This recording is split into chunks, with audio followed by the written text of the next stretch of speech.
60 दिवस झाले, तो एक जो फरार आहे 5वा माणूस तो मिळत नाही या सरकारला. कृष्ण आंधळे मिळत नाही, पण तानाजी सावंतांच्या मुलासाठी या सगळ्यांनी रान पेटवलं होतं काल या सरकारने. पण या कृष्णाला पकडण्यासाठी 60 दिवस झाले आणि तो सापडत नाही. दुर्दैव आहे आपल्या महाराष्ट्राचं आणि आपल्या सगळ्यांचं. मला विचार आमचं एवढंच म्हणणं आहे की आम्ही भ्रष्टाचार झाला असं म्हणतच नाही आहे. आमचं म्हणणं आहे की इन्क्वायरी करा. आम्ही उगाच विरोधक म्हणून आरोप करत बसणार नाही.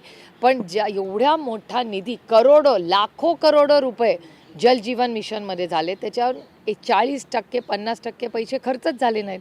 खर्चही झालेले आणि जे झाले तिथे अनेक ठिकाणी पाणी पण नाही आहे. अशा ठिकाणी जलजीवन मिशनची कामं झाली. हे अतिशय चिंताजनक आहे. मी फक्त सरकारला नावं ठेवत नाही. माझं म्हणणं आहे माणुसकीच्या नात्याने हे केलं पाहिजे ना. कष्टाचे पैसे तो तुम्ही सगळे टॅक्स भरता, त्या टॅक्समधूनच ही कामं होतात ना. मग हे पैसे वाया का घालवत आहे सरकार?